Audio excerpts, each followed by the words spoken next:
Chloé, 25 ans. Depuis 5 ans, cette jeune sportive pratique du roller derby. Les Succubes, c'est le nom de ce club des Yvelines. Chaque semaine, elle chausse ses rollers sur le track pour décrocher un maximum de points. Remis à la mode au début des années 2000, ce sport séduit de plus en plus de femmes. Ce que j'aime dans ce sport, c'est le côté sport qui est très physique. On fait donc la maîtrise du patinage, après la maîtrise des tactiques, savoir patiner en groupe et l'aspect un peu complètement déjanté, un peu spectacle parce qu'à la base c'était un spectacle en fait ce sport et les règles se sont mises à jour au fur et à mesure pour que ça devienne plus un sport.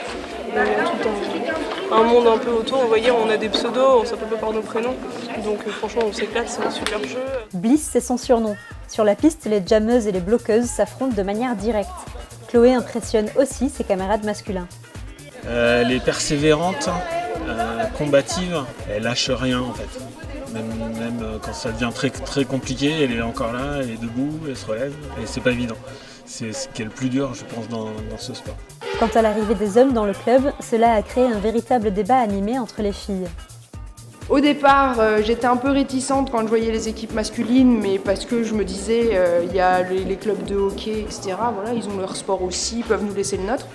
Les conditions, c'était on vous intègre, mais vous êtes des patineuses. Donc le féminin est de rigueur. Quand on parle des gens du club, c'est les patineuses, tout est au féminin. Que dès que les garçons se sont intégrés, c'est toujours resté au féminin. Et c'est notre propre coach masculin qui continue à parler au féminin. La fin de l'entraînement sonne. Les joueuses rangent leurs patins.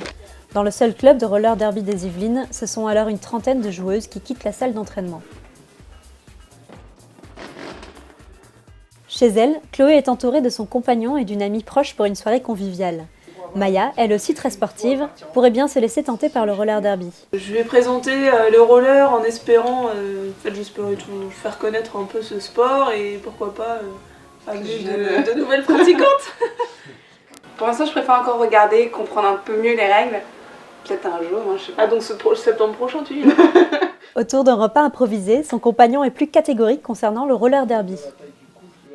Je reste quand même sur le principe que ça reste un sport féminin et il faut qu'on arrête absolument de vouloir s'approprier des sports. Voilà, c'est un sport féminin, il faut leur laisser.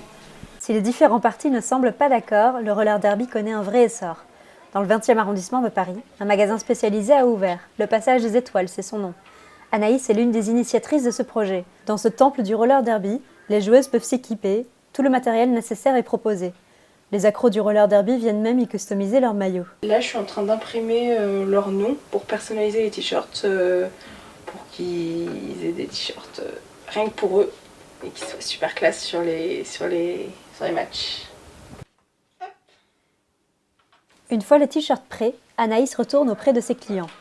Ouvert depuis septembre 2015, le chiffre d'affaires est en constante hausse. Le nombre de joueurs aussi augmente dans les clubs. Une progression à peu près de 30% de licences par an, donc c'est une vraie grosse explosion. Là on a touché les 4000 licenciés en France et 600 en Ile-de-France. Et ça c'est uniquement les licenciés, donc c'est-à-dire ceux qui ont une assurance, qui sont officiellement notés comme pratiquants de roller derby. Faut rajouter à ce chiffre tous les gens qui pratiquent sans être officiellement indiqués nulle part. Ce qui est très intéressant, c'est qu'on a eu des débutants toute l'année.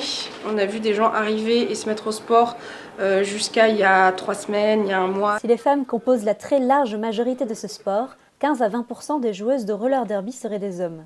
Un chiffre stable, à moins que la médiatisation naissante de ce sport ne change quelque peu la donne.